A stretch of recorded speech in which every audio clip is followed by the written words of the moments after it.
Ami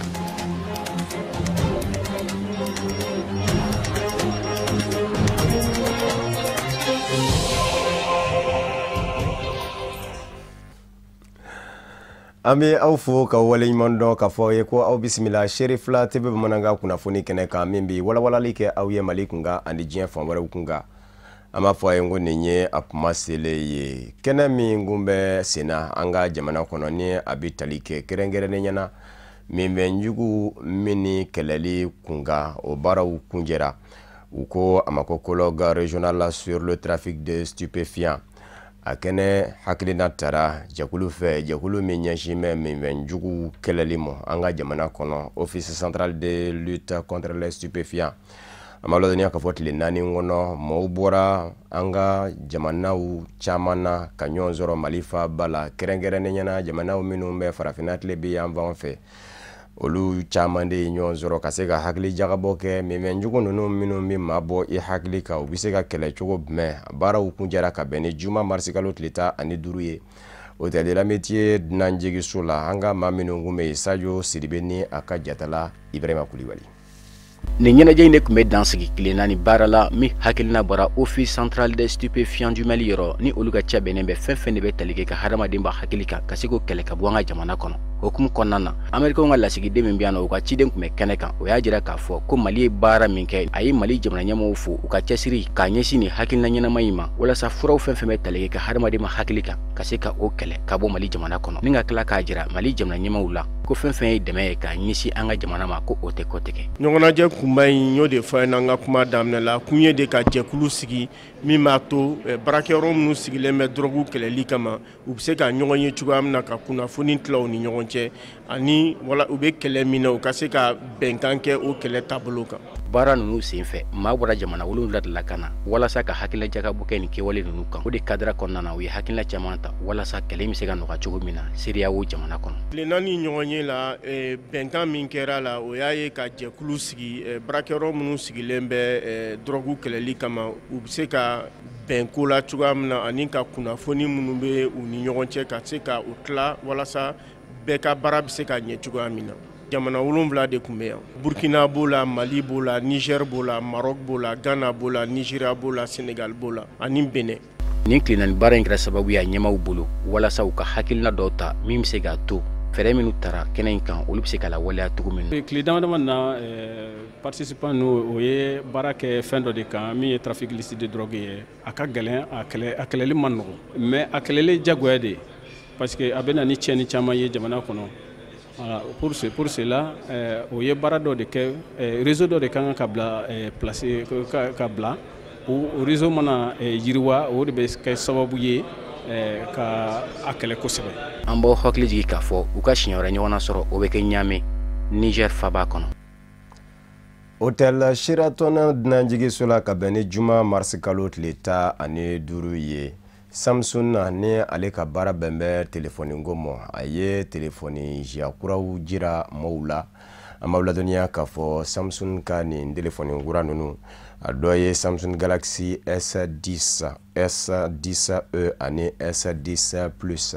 maa minnu ye u baara ɲɔgɔnw ye minnu bɛ minɛ ta u bolo ka jago client VIP olu kun bɛ kɛnɛ kan ka taa se u cakɛɲɔgɔn wɛrɛ ma u kana kɛ nin minɛnkura ninnu géré ye an ka maa minnu kun bɛ Seri Fila TV jabarani tɔgɔ la Samayira Sanuguna ka jatala Fuseni Kita. Samsung mɔgɔ ɲɛmɔgɔ fo ka taa se a baarakɛlaw ma o ye nin kɛ waati kɛrɛnkɛrɛnnen ye ka foli ani waleɲuman dɔn ta ka ɲɛsin mɔgɔw ma minnu ye u ka danaya da o kan baarakɛɲɔgɔnya nasiraw la k'a daminɛ diɲɛ kunu fo ka taa se a bi ma o labalani k'a yira k'a fɔ ko bi sigi kun ye tɛ dɔwɛrɛ ye fo n'a kɛra u ka produit kura minnu bɔla n'an ko ma Samsung Galaxy S10 S10e ani S10 Plus ko ka se ka na walawalali kɛ olu kun kan u ka clients ye. Bamananw b'a fɔ ko ŋunu tɛ san sɔrɔ juru kɔ donc bita ye kana waliɲuman dɔn kɛ ka tila kana yurula u ka laɲiniw kɔnɔna na an ye minɛn kura minnu bɔ n'o ye S10 S10 Plus S10e olu ye kana o yirula ka fɔ minɛn sugu jumɛnw de don an ye fɛn kura jumɛn fara kan u ka laɲini na parce que an bɛ fɛn o fɛn kɛ o b'a laɲini de misali la ni ye S10 ni S10 Plus ta i b'a sɔrɔ u écran fɛn dɔ b'u la an b'a fɔ min ma ko Infinity Display o écran donnen don i tɛ kɛrɛ sɔrɔ i téléphone yɛrɛ la ka fɔ kɔki filɛ nin ye écran filɛ non écran ni kɔku bɛɛ donnen don ɲɔgɔn na n'an bɔra o la an ye fɛn dɔ k'u la min b'a to téléphone bɛ se ka fɛn wɛrɛ charger i n'a fɔ Samsung montre i n'a fɔ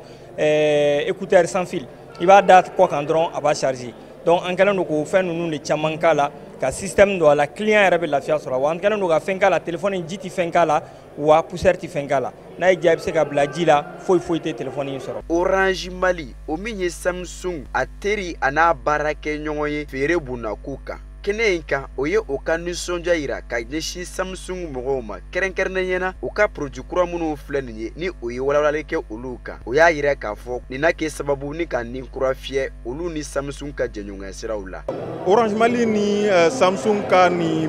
partenariat ye pour que ka se ka lancement kɛ ɲɔgɔn fɛ Samsung Galaxy ninnu mana bɔ a ma daminɛ bi la c'est quelque chose an b'a a fɛn kɛ depuis san caman ou an b'an ka client belebelebaw an ka client VIP an b'u invité walasa olu kana participer Samsung ka série laban lancement na cette fois-ci ni ye Samsung Galaxy S10 lancement de walasa an ka client belebelebaw ka se ka o téléphone laban ninnu sɔrɔ client bɛɛ ɲɛ sur le marché malien. Bamananw b'a fɔ ko bɔrɔ lankolon o jɔ man di o de y'a to ni baara ninnu hukumu kɔnɔna na mɔgɔ si tigɛ ma fama a da ma bawo dumuni ani minfɛn duman ma kɛ maa si negela ye. Projection video minnu sen fɛ o ye jayiraw kɛ ni ka ɲɛfɔli kɛ o ka produit kuraw kan fa ka taa se seko ani dɔnko tigilamɔgɔw ma olu ye fɔli duman kɛ walasa ka naba bɛɛ lajɛlen sɛbɛkɔrɔ nisɔndiya. Korisa Banka International la wariso dɔ min bɛ an ka jamana kɔnɔ u ye ŋaniya jira kɛ ŋaniya jira in a ɲɛsinnen don yɔrɔ minnu ma yɔrɔ fila kɛrɛnkɛrɛnnen ɲɛna yɔrɔ min ɲɛsin bɛ an lakanani mɔ ni kasara kɛra nafɛn ye ka se k'an lakana protection civile ɲɛmayaso direction générale ani an ka jamana surasiya binaku ka ɲɔgɔn dɛmɛ yɔrɔ min bɛ yen ni o ye service social ye o fɛnɛ direction générale ŋaniya jira in kɛra Coris Bank International fɛ ka ɲɛsin yen yɔrɔw de mɔ an ka jɛ ka ɲamada sɔrɔlen fɛ. San o san Coris Bank International Mali ale bɛ don kɛrɛnkɛrɛn ka ɲɛsin ɲɔgɔn dɛmɛ ma n'u b'a fɔ ma ko Coris Day ɲina san 2019 ta hukumu na Coris Bank International alamisa tɛmɛnen a ye dɛmɛba ta ka ɲɛsin protection civile ma ani direction du service social des armées n'o ye an ka finitigiw ka cakɛda ye o baara bɛɛ lajɛlen kun fɔra n'o y'a première phase ye o kɛra Coris Bank fɛ ni baarakɛminɛn dili ye direction générale de la protection civile maaw fɛ n'o ye gilet de sauvetage ye ani extincteur polyvalent n'o ye tasuma fagala ye fo ka taa se yɛlɛyɛlɛnkana n'o ye échelle ye ani bureau kɔnɔ baaraminɛw caman ordinateur ni imprimantiw b'o la minnu musaka bɛɛ lajɛlen faralen ɲɔgɔn kan a bɛ taa jɔ sefa wari miliyɔn 5 la Coris Bank International ka ni Coris Day hukumu na a deuxième phase o kɛra sababu ye ka madame Sidibe Aïssata Kone a n'a baarakɛɲɔgɔnw k'u sɛnsɛn ka taa an ka finitigiw ka cɛkɛda la n'o ye direction du service social des armées ye ka taa ɲɔgɔn dɛmɛ waleya dɔ ta ka ɲɛsin olu fɛnɛ ma kɛrɛnkɛrɛnya ma muso 40 minnu cɛw fatura fo ka taa se maa 10 ma maa minnu n'u jogilen don ka sabu kɛ kɛlɛ ye dɛmɛ belebele tara ka ɲɛsin olu ma ni balo ye n'o ye malo ɲɔ tulu sukaro nɔnɔ min musaka bɛ tɛ jɔ sefa wari miliyɔn 3 la Coris Bank International Mali u y'a yira k'a fɔ ni baara in kɔni dabɔra de ka se ka dɛmɛ ta ka ɲɛsin jamanadenw ma kɛrɛnkɛrɛnya ma minnu bɛ deguw kɔnɔna na ani k'a yira k'a fɔ fɛnɛ an ka finitigiw minnu bɛɛ lakana na adamadenw n'u bololaminɛw lakanani hukumu na ka se k'u dɛmɛ o baaraw la ni k'a yira k'a fɔ Coris Bank International Mali jamanadenw ka se ka lafiya o de y'u ka kuntilenna ye. Mouvement Kontaw ko Ashek Ibrahima Kontaw ONG Alfaroko ɲɛma o lapasa jɛkulu do u ye kunnafoni di kɛnɛ dɔ sigi senga kunnafoni di kɛnɛ min senfɛ u ye a ɲini jamana ɲɛmɔgɔw fɛ u ka fɛɛrɛ bɛɛ lajɛlen tigɛ diinɛ ɲɛmɔgɔw bɛ se ka lakanabaliya yɛrɛ min bɛ an ka jamana kɔnɔ u da sera o fɛnɛ caman ma baara in kɛra ka bɛn ni juma marisi kalo tile 15 ye kunnafonidilaw tɔgɔla so la Maison de la Presse Dar es Salaam kaw fɛ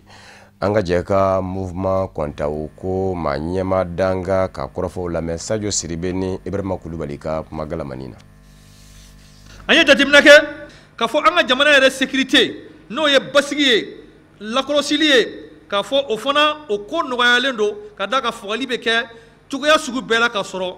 a kunbɛnni ma se ka ɲɛ sɔrɔ commerçant min kɛra n'o Umar Touré o ta ye o misaliya dɔ ye ka taa don a ka so kɔnɔ k'a faga o tigilamɔgɔw hali sini u ma ye an ye nin bɛɛ jateminɛ fagali don dɔ la turu bɛna se anw yɛrɛ ma o la an ka wuli k'an jɔ an k'an da don a ko la o fagali min fana bɛ kɛ fana fagali cɛjugu don dɛ balimaw a bɛ kɛ ni gɛlɛya de fana ye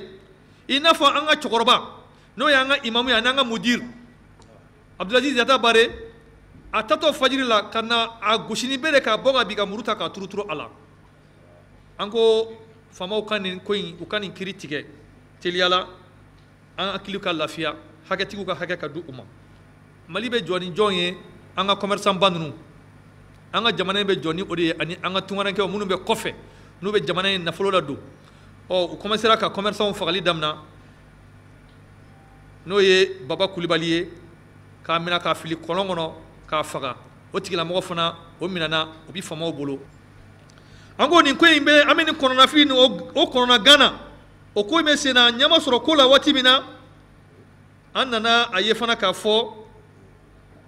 an ka balimakɛ fana o nana o fana faga n'o ye Umaru Ture ye donc an ye nin ko ninnu bɛɛ jateminɛ k'a fɔ ninnu bɛ ka dada ɲɔgɔn kan cogo min na an ka faamaw n'o ye an ka lakanabaaw ye an b'an ka taxe n'an ka impôt sara ka di minnu ma k'u ka jamana in u bɛ se k'a ɲɛnabɔ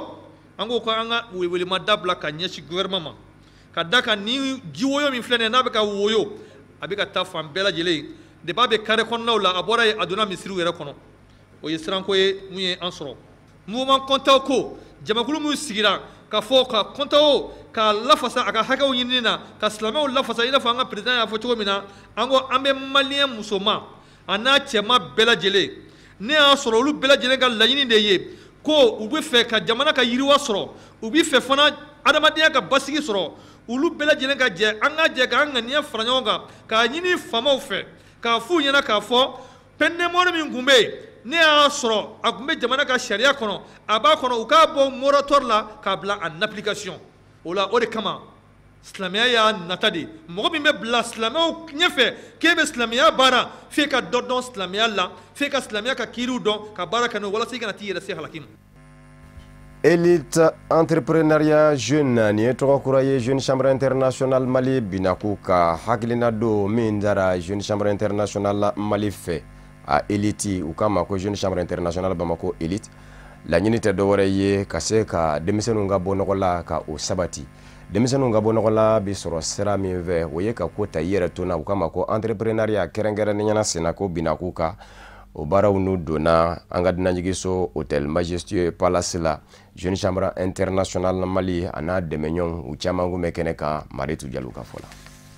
Jeune Chambre Internationale Bamako Elite ale Jeune Chambre Mali bolo fara ye min ka hamina ko dɔ ye bibi in na ka dɔ bɔ sifinw ka baarakɛbaliya la an ka jamana kɔnɔ ka d'a kan o ye ko ye min kɛlen don ka suna tigɛ ka bɔ jamanadenw ɲɛ na bi a jirala k'a fɔ sifinw ka ca minnu tilala kalan na nka u ma baara sɔrɔ o hukumu de kɔnɔna la Jeune Chambre Internationale Bamako Elite a ye ni projet in sigi sen kan walasa ka denmisɛn 100 kalan entrepreneuriat la don n'a nataw la u ka se ka kɛnyɛrɛye cakɛda dayɛlɛ u yɛrɛ o baara ninnu donna Jeune Chambre Internationale Bamako Elite fɛ an ka Bamako dunanjigiyɔrɔ dɔ la n'a bɛ fɔ a ma ko Majestueux Palace dɛmɛbaga jɛkuluw tun bɛ kɛnɛ kan Jeune Chambre Internationale Mali tɔndenw tun bɛ kɛnɛ kan fo ka taa se wele bilala maa minnu ma Bamako Elite fɛ a kɛnɛ bonya ni a karama tun bɛ secrétaire général de la présidence bolo n'ale ye a nɔrɔ bila a kɛra sababu ye fana Jeune Chambre Internationale Bamako Elite fɛ ka projet wɛrɛ nun don n'a bɛ fɔ o ma ko katakatani o projet katakatani in bɛna kɛ sababu ye ka katakatani bolilaw degi an ka jamana kɔnɔ circulation yɛrɛ taabolo la u b'u ka recette gérer cogo min na o fana bɛna kɛ sababu ye ka u ka permis ko nɔgɔya nin kalanbolo in tɛmɛnen kɔfɛ ni denmisɛn 100 kelen-kelenna bɛɛ lajɛlen nana n'i ka projet ye projet 5 bɛna sugandi ni ka wari kasabi ɲini ka di olu ma walasa u ka se ka a waleya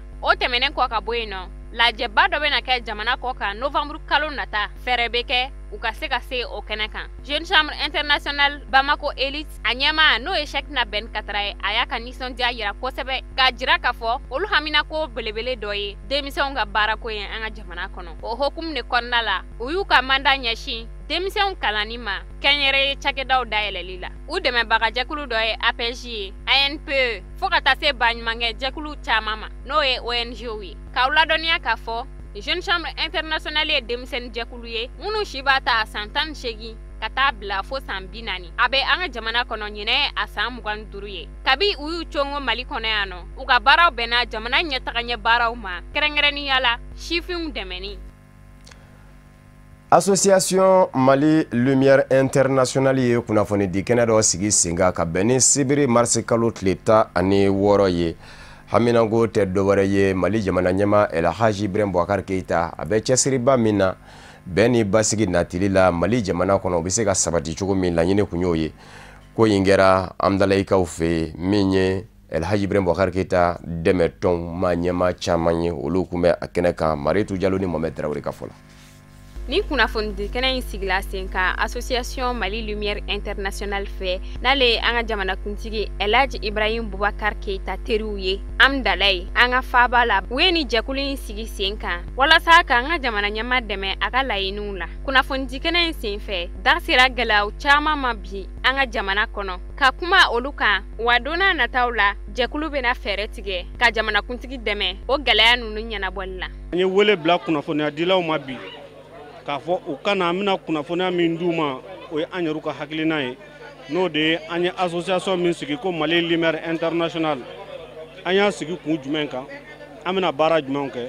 donc an ye wele bila kunnafoniya dilaw ma o de kan. Bon association Mali Lumière sigila depuis 2017 bon association in ka laɲini yɛrɛ ye min ye o de ye an sigilen don an ɲɛ b'a la siya woloma bɛ fɛ ka don an ka jamana kɔnɔ nin ye nin siya ye nin ye nin siya ye o t'anw ka jamana laada ye dugu si tɛ yen ko min sigilen don ko bamanan dugu don fila t'a kɔnɔ maraka t'a kɔnɔ dugu tɛ yen an ye furu ɲɔgɔnmaw ye an ye fɛn bɛɛ lajɛlen ye donc an ko an ka se ka mɔgɔw bɔ dibi la o ka se ka dabila bɛɛ ni kelenya kɔnɔna na. Bon association in sigilen ni bi cɛ a ye waleyaw kɛ ka tɛmɛ sigi an ye an ka jamana caman bɛ bi an y'an ka mɔgɔw an ka sièges bɛ yen comme a bɛ Mali fan caman fana fɛ donc an y'a yira sisan mɔgɔ o mɔgɔ bi yɔrɔ o yɔrɔ la bɛɛ ka kɛ kunnafoniya dila ye jamana a bɛ lahala min na a man ɲi an bɛɛ lajɛlen ka jɛ k'an bolo di ɲɔgɔn ma ka ɲɔgɔn minɛ i bɛ yɔrɔ o yɔrɔ la comme aw kunnafoniya dilaw yɛrɛ minnu filɛ nin ye aw fana ka kɛ laselikɛla ye an ye a ɲuman kan. Baara caman bolodalen no Association Mali Lumière Internationale fɛ i n'a fɔ caravane ka yala kɛ Mali fantan naani bɛɛ lajɛlen kɔnɔ ni ka baro ni malidenw ye a nisɔndiya bonyana kosɛbɛ kɛnɛ den fa bolo. O ye kunnawolo ko de wa ka kɛ u ka ne sugandi k'an k'u ka parrain a ka tila ka na kɛ so kɔnɔ yan o ɲɔgɔn nisɔndiya tɛ ne bolo maliyɛnw k'u ka kuma mɛn dɔrɔn an ka kɛ kelen ye an ka don da kelen fɛ an ka bɔ da kelen fɛ jamana bɛ se ka marché o de la n'o tɛ ɲɔgɔn sama o tɛ fosi ɲɛ an ye silamɛ jamana an ye diinɛ jamana de diinɛ bɛ ni ala ye ɲɛmɔgɔya di min ma ayiwa an ka tugu kɔ n'o ka waati banna mɔgɔ kura min bɛ na an bɛ tugu fana kɔ fo ka taa ayiwa ko ban Mali bɛ marché ten de mais n'an ko ni n tɛ nin fɛ jɔn de bɛna kɛ. Ni association in kɔni ye yelen kura ye min bɛna Mali bɛɛ lajɛlen bɔ dibi la. Alliance des associations de jeunesse du Mali, AJMali, denmisɛnninw ka fara ɲɔgɔn kan tɔn dɔ u n'u dɛmɛɲɔgɔnw jɛra ka barosigi kɛ barosigi min kun bɛ boli dakun kelen de kan sigikafɔ min ni o bɛ sen na Mali kiriko ani lakanako kun ka hali bi sigikafɔ in tɛmɛ bɛ se ka kɛ ni a ye cogo min baara in kɛra ka bɛn ni mars kalo tile 15 juma ye Otogor la Sogoninkokaw fɛ yen nɔ min ye maa caman ye olu kun bɛ kɛnɛ kan ka taa se laadala ɲɛmaaw ma Mamadu Ben Sherifu Sumano Dramane Mali olu kun bɛ Sherif la TV Jabaranin tɔgɔ la. Ni sigika kuma mun filɛ nin ye ni nin y'a tako filanan ye a kun dɔ de ye walasa danaya ani baara ɲɔgɔnya ka tɛmɛ jamanadenw ni finitigilakaw ni ɲɔgɔn cɛ o ka se ka kɛ sababu ye bingali wale ani suɲɛniw ni minfɛn cɛjugu feereliw bɛ se ka nɔgɔya cogo min na sigida 6nan bɛɛ lajɛlen kɔnɔ kɛrɛnkɛrɛnnenya la Sogonikɔ Otogare kɔnɔna la. An ye hakilina sɔrɔ k'a fɔ an kan ka fara ɲɔgɔn kan pour que an bɛɛ lajɛlen ka se k'an bolo di ɲɔgɔn ma insécurité min b'an ka dugu kɔnɔna la n'o b'an ka gare kɔnɔna la an bɛ se ka fura sɔrɔ o la cogo jumɛn na o tɛ se ka ɲɛ cogo si la ni anw ma jɛ k'an bolo di an ka polisiw ma an ka gendarmew ma ani an ka protection civile ma donc ani corps fɛn fɛn bɛ yen pour que an bɛ se k'a dɔn an ka sécurité ko anw yɛrɛ de kungo do fɔlɔ. O bɛ kɛ cogo jumɛn na ni sigiɲɔgɔnya bɛ anw ni force de l'ordre ni ɲɔgɔn cɛ n'o ye policier n'o ye gendarmerie ye parce que baara in bɛ don anw ka objectif kɔnɔna la baara in bɛ don anw ka taabolo kɔnɔna la don o don an ka autorités bɛ min ɲini an ka baara min kɛ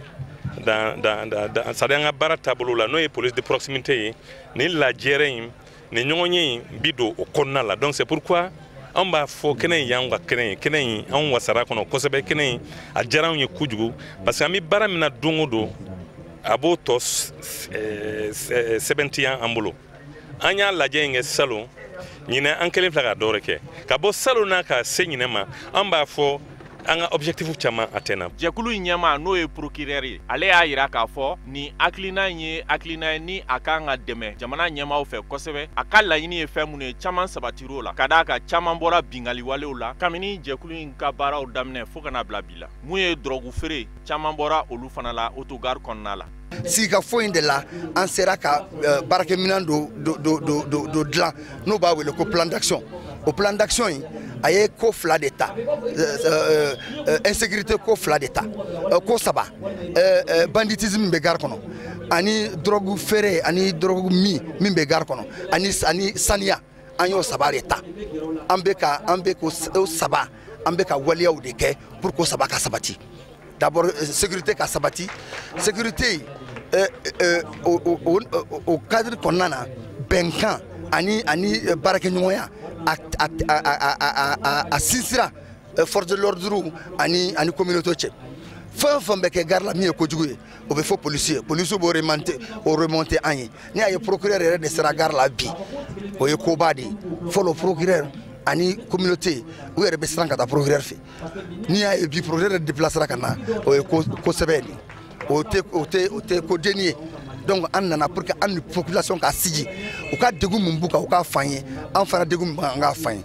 o de ye bi causerie kun ye o dun o ye koba de ye. An b'a ladɔnniya k'a fɔ nin sigi ka kuma in bolila fɛn saba de kan ka se ka kunnafoni ɲuman di finitigilakaw ma walasa binganikɛwale caman ka se ka b'o la kunnafoni ɲuman dili lakana sabatili ani autogare yɛrɛ jɛya sigi ka kuma in bolila nin fɛn saba de kan. O de fana b'an sɛnsɛn ka diɲɛ fan wɛrɛ kunnafoniw lasɔrɔ kɔnɔwari jamana kɔnɔ sigikafɔ dɔ n'u donna janvier kuma nka bilama jɔn bɛ a bɛ fangasinamatɔ ɲɛmaw ni jamana ɲɛmayaso ni ɲɔgɔn cɛ ko ka lajɛ ka yɛlɛma don kalata labɛnni jɛkulu commission électorale indépendante CEI a cogoyaw la ka sabu kɛ a bɛ cogo min na bi kalata o kalata bɛ ka labɛn a fɛ fangasinamatɔw tɛ k'u yɛrɛ ye a ka kalata labɛn jogow la. Don min na baara in bɛ n'u don minisiri ɲɛma Amadu Gɔn Kulibali yɛrɛ de ni fangasinamatɔ ɲɛmaw ye ɲɔgɔn sɔrɔ CEI a lalali ko kunga a don nisɔndiya kun ye munyamunya ye fa bɛɛ lajɛlen la nka dɔgɔkun 7 ɲɔgɔn na kɛlen kɔfɛ sigiw la fangasinamatɔw bi mɛn ka fari fa ka sabu kɛ a ko kɛmɛ tulogerenbaro ye fanw ni ɲɔgɔn cɛ bɛɛ kɛmɛ k'i poro i ta fanga. An b'a ladɔnniya k'a fɔ farafinna tɔnba Union africaine ka bolofara min ɲɛsin bɛ adamadenya hakɛw sabatili ma u k'a ma ko Cour africaine des droits de l'homme et des peuples o ye a jira kuma dɔ la k'a fɔ jɔnko ala kɔnɔwarikaw ka kalata labɛnni jɛkulu commission électorale indépendante CEI a bɛ cogo min na a ka lajɛ yɛlɛma ka don a la nɔ tɛ a kalata labɛn man di. O kun jara fangasinamatɔ ɲɛmaw ye wa jamana ɲɛmaw yɛrɛ y'a lajɛ sa ko u b'u bɛrɛ bɛn ni hakilina in ye ka sigikafɔ n'u don bebe in na maaw nisɔnkuyalen don fangasinamatɔnya bina k'u kan gɛrɛngɛrɛnnen ɲɛna Henri Konabe ka fanga ɲinindɔ PDCI ka taa se fanga ɲinindɔ wɛrɛ fɛnɛ mɔ Laurent Kudu Gbagbo ka fanga ɲinindɔ Front Populaire Ivoirien FPI a fankelen min ɲɛmaya bɛ Pascal Affinguessan bolo olu ye ɲɔgɔn sɔrɔ Morisa Kaku Gikawɛ ni o ye PDCI fanga ɲinindɔ secrétaire exécutif ye a don Guillaume Soro yɛrɛ fana jamana ɲɛma ka ministre ɲɛma fɔlɔ ani a kɛra wasadi ɲɛma ye n'a bilama ni Alassane Dramane Ouattara ma ɲɔgɔn faamu Guillaume Soro ma ye kɛnɛ kan nka kunnafoniw y'a yira k'a fɔ a masurunama caman kun bɛ kɛnɛ kan kɔrɔfɔ sɛbɛkɔrɔ gwɛlɛyara jamana ɲɛmayaso ka babu sentigi ni fangasinamatɔ ɲɛmaw ni ɲɔgɔn cɛ bawo fangasinamatɔ ɲɛmaw ko olu ka laɲini ye hali bi kuma ka dayɛlɛ ka walankata ka ɲɛsin fangasinamatɔ bɛɛ lajɛlen ma nka jamana ɲɛmaw ko olu fɛnɛ sigi bɛ ka fangasinamatɔ ɲɛma kelen ninnu de fɛnɛ kɔnɔ u ka hakilina dɔw dajira u la minnu bɛ se ka don bala ko n'o tɛ ko olu ma hakilina mɛn ka bɔ u yɔrɔ fɔlɔ kɛrɛnkɛrɛnnen ɲɛna maa min ye jamana ɲɛmayaso ka babu sentigi ye ni o ye Sidiki Cɛmɔgɔ Ture ye a ko a bɛ ka kɔrɔfɔ dɔw mɛn kunnafoni sɔrɔ siraw sanfɛ fangasinamatɔ ɲɛma dɔw ka kuma don ko nka ko k'a kɛ gafe yɛrɛ ye ka di jamana ɲɛmɔgɔw ma k'o kɛn tɛ fɔlɔ an b'aw ladɔnniya k'a fɔ gwɛlɛya dɔ ye yɔrɔ min fɛnɛ ye o ye kalata labɛnni jɛkulu commission électorale indépendante CEI yɛrɛ kɔnɔbɔw bɛ cogo min ka yɛlɛma don a cogoyaw la fangasinamatɔw ko u b'a fɛ a n'u kana dulon fanga si la jamana ɲɛmaw tɛ ayiwa a ti dulon mashila akake jonyere yeye akaseka kalata jelen kalata jolen labe o ngamenye Sidiki Chemogo Tureye Alassane Dramane Ouattara ka Babou Sendiki mingume keneka o ko min daga di fanga sinamato na jamana nyema Alassane Dramane Ouattara kembe ka kundilena minda kalata labeni jakulu commission électorale indépendante CEI ka tachugu la kuka na osraka ya ko o drone bi se ka ke fere inonte ya bara mini o koni mbulu dara jamana nyema fe Alassane Dramane Ouattara ko kalata labeni jakulu commission électorale indépendante CEI abitani osradi Algérie fabala Alger juma marsi kalot leta ani duru Algérie ka de minongo kuta jeni jamana nyama Abdel Aziz Bouteflika ka mandana ni naye bora ka fabela jeleke sino ko kura ma biwolonla ani maduru minembe nizi polisi la kaw ya jira ka fo mata ningile njogi mbe ula ama ula donia ka fo marsi kalot leta ni duru juma menye wulika jobawye ulu kera Algérie fabala Alger unafuno ya yira kafo niye ajuma ku nanina de ye ka tunyongo chochi be Abdel Aziz Bouteflika nofpe aya chiendo ya yira kafo atna manda nanina nyini kalata ayo fenebo ajwa koro bebe na do ya yira kafo ayira ka fanga nyini do Front de Libération Nationale FLN konoma nyema do bimbe ka kobla kerengera nyana osina Clédoum ni ale FLN ma nyema do ye Babou Sendiki koro ere kundo fanga nyini do kono ale ko ale bise ka femi wobi oye ka demise nunu ndeme demise minu maka jira ka fo utejeni Bouteflika ka fanga eble uka hakilina de kanka deme Algérie ka de befe o de koso machama ya jira ka fo abimbe ka kobla hala ere ka fanga nyini do kono nga ka ministre nyema danga Ramtan Lamamara ale koni ngeme ki kunda Moscou risila faba ka labe minungera yelema o minungera kosa daina aya bito da ujenyot loka ni oye irisila dangele Putini Senegal fabala Dakar sugu yere kono kerengera ni nyana sugu mimwele ko marché Peterson butigi bi wolonvla nyona de jenina tasumai nana na chugomina yemo kono gwa kera kabeni juma marsi kalot lita ani duruye Tiado farafina tlebiyamba jamana ukono sugu jeni oye ladaye ngani zeinda modeba ku yera nyininga yala tasuma imbora pabme yala kuranjuru baratu chogo de manye ne ulu tarala nyona ka tasuma manawa mobe ku yera nyininga akoni mana tike Dawuda koninga machamanya yira kafo ni yanga sugu nunu ndaku laje ibaye kafo yere sakoke obesigi chogo ula Mohadi Kamara ni ale ye warje fala ye marché Peterson sugula aya yira kafo ale koni milama abolo bana de bawa kafe bela jele jenina aya minye Dakar Plateau Mary Alioune Ndoye ale yira kafo akuma semesa sharia kado sugu kono Senegali ko barza boka daka kibaye kuma beni na nywana ko balawu mako de bito ka ke kwa sembe dabla yete ko segwani ndamado ikan na fulo bela jele bisinga daji tasuma fe otmana ko maminu zigi mbe sugu kono ni sigiyoro nyumande ubolo yelema ka ke katani uye famore fe ko de biseka ke sababu ye ka barai nogoya jamana nyema ubeke meki nyamada olu de fesa uka laje maminu mana wuli ka bo sigiyoro ula sugu kono uka lakana tigilama ublai ukana sigi kana bismillah mine uyoro korowla amalodanya kafo Algérie fa Nigeria fa bala Lagos aduguba flana menye sanga soda ye o fene chunani mawye ma muganyona bonena anina ko ingera araba songmada yamba fe ma chama mene jogina sanga so nyera sa fe lokali sodo kumbe aya minye adugumana uye olohunye botigi uye ngasika sikalu ya yera kafo sanga so bain akunzeba korola samba fla anitare wulo blaire akunjera la kafo aka katide minye Lagos marabolo nyemaye ankin womi ambode ale ya yira araba kafo kalanzo mingume sanga so inzafe aya ko kalanzo ingunde sharia kono jamana nyama okengunde ka lakodo wa maminu nye sanga so yere atikila ko ye ulu fene anyine ngumbe ufe sanga so yin akati kabui odiko so juma marsi kalot letani duru so ngada yamba fe minye marabolo nyemaye aye manjimba u blaka do kin yere de kono sanga so be ni sharia ko ngeme ka jira kafo sanga so jocho manye kwani tilika ka uduna achamana mabe mala uludo ya yira kafo uludo kunye wari saraka ba sanga so tigi yeku bido luanzela na fora ko oso dajito yenye ulu ko ninga wari ko asoro chuko de be ku kono gwanza jamana kuntigi sigi kalata kɛra Kongo Kinshasa kaw fɛ Felix Tshisekedi de kɛra jamana ɲɛmaa ye nga ani wasaden sigi kalata min kɛra ɲɔgɔn fɛ jamana ɲɛmaa kɔrɔ Joseph Kabila ka fanga ɲinindɔn minnu varalen don ɲɔgɔn kan ko Front Commun pour le Congo FCC olu de wasaden caman sɔrɔ wasabolo kɔnɔ ni dun ye wasaden caman sɔrɔ fanga fanba bi bila e de ka bolo kan min ye marabolo ɲɛmaa sigi kalataw fɛnɛ ye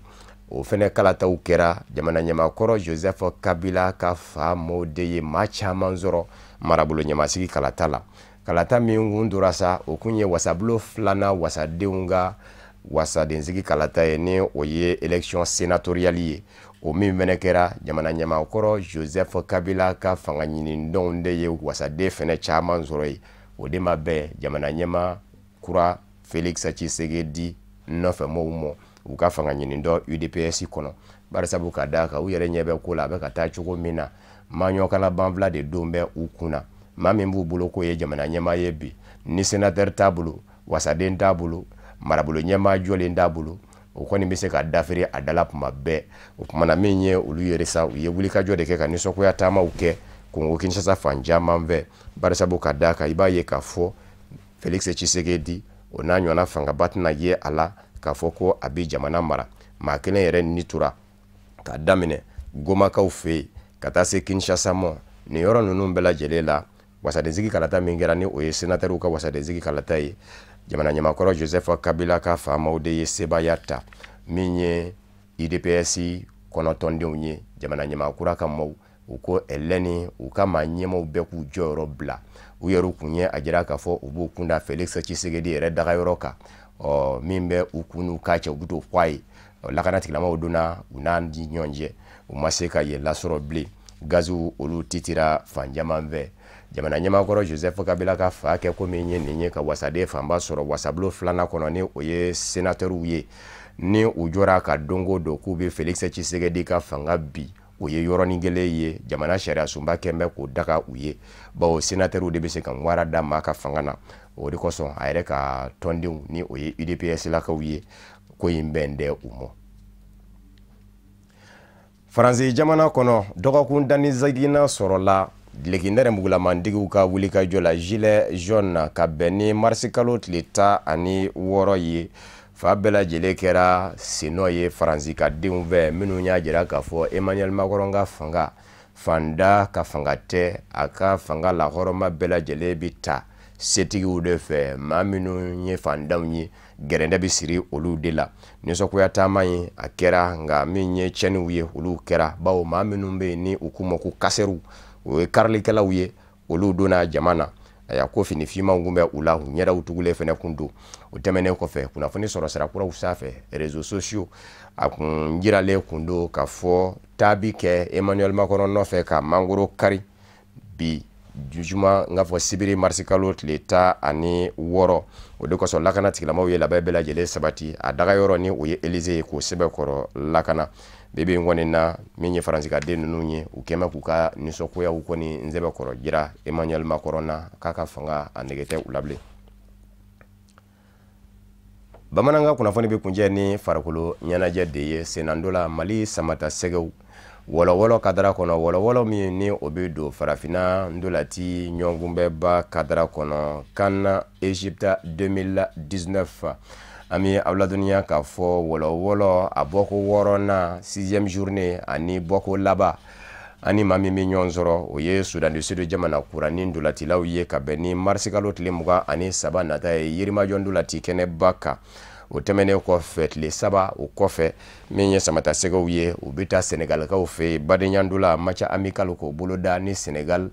waraw ye an b'a ladɔnniya k'a fɔ samata sɛgɛ degeden karamɔgɔ ni o ye Mohamed Makasuba ye maa minnu bɛ yen ni olu tɔgɔ kan ka se ka dɔn malidenw fɛ k'a fɔ olu bɛ taama na joueurs maa 25 olu tɔgɔw sera ka dɔn nka Isufu Kulubali bi walawalali kɛ an ye a ko la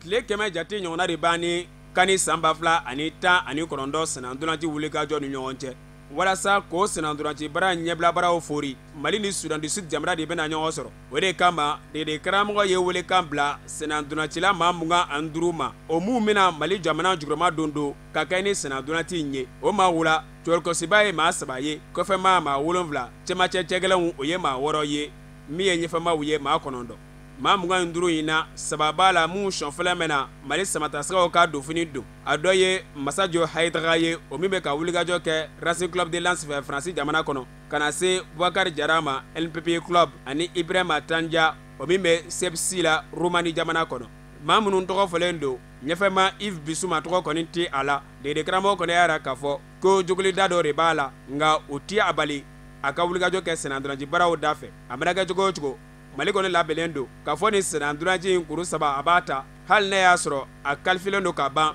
ka kɛ ni kani san 2019 baaraw ye. Ni match laban de don anw ka ala deli ye fɛn fɛn ye ni Mali bɛ kɛnɛ k'a ka kunna wolo sɔrɔ wallahi ni ko hali match amical de don an bɛ ala deli de Mali ka gagner surtout match amical de Coupe d'Afrique match de don laban fana don an bɛ ala deli fête ka kɛ fête nationale ye an bɛɛ lajɛlen bolo y'a fɔ n bala an ka gagner k'an sɔrɔ an b'a dɔn k'a fɔ match in ka gɛlɛn dɛ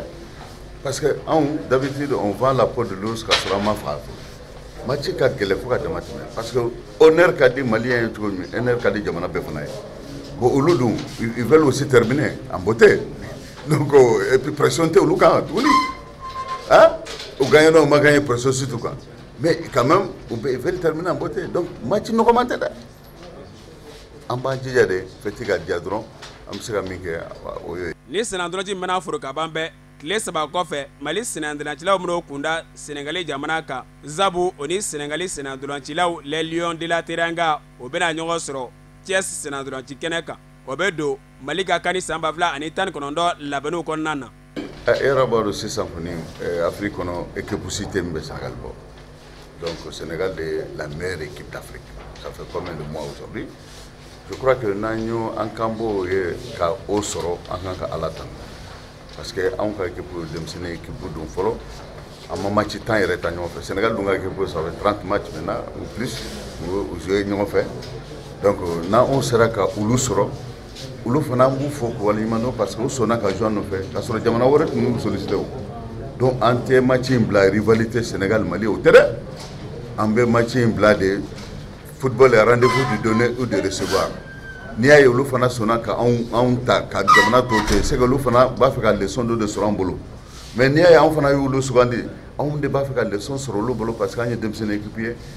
match kun y'o de ye pour que an bɛ se ka équipe dilan ka ɲɛ ka bɛn CAN ma. Mali jamanadenw o ni Sudan du Sud jamanadenw u bɛ ɲɔgɔn sɔrɔ sibiri don mars kalo tile 23 san 2019 a bɛ kɛ Yirimajɔ sennadolanci kɛnɛba kan ni nɛgɛ kanɲɛ 19 tɛnɛn gosi la. Ala k'o jira n'a ka sebaya di u ma o de fana bɛ danzigi bamanankan kunnafoni na min farala ɲɔgɔn kan ka lase aw ma kunnafoni di so ɲɛmayaso fɛ ka bɛn ni nin kuma in ye ka bɛɛ fo ka bɛɛ wale ɲuman dɔn Mali kɔnɔ ani Mali kɔ kan aw minnu bɛ nin kuma in na kɛ kun bɛ ka ɲɛmada ka ɲɛsin jabaraniw ma walasa faamuya bɛ sɔrɔ fɛ Seri Fila TV bamanankan kunnafoni na laseli wɛrɛ aw ni maa min bɛ ɲɔgɔn sɔrɔ Kafunɛ Bacili don yan'o cɛ a kan bɛɛ jɛn waati wɛrɛ n'Ala sɔnna ma.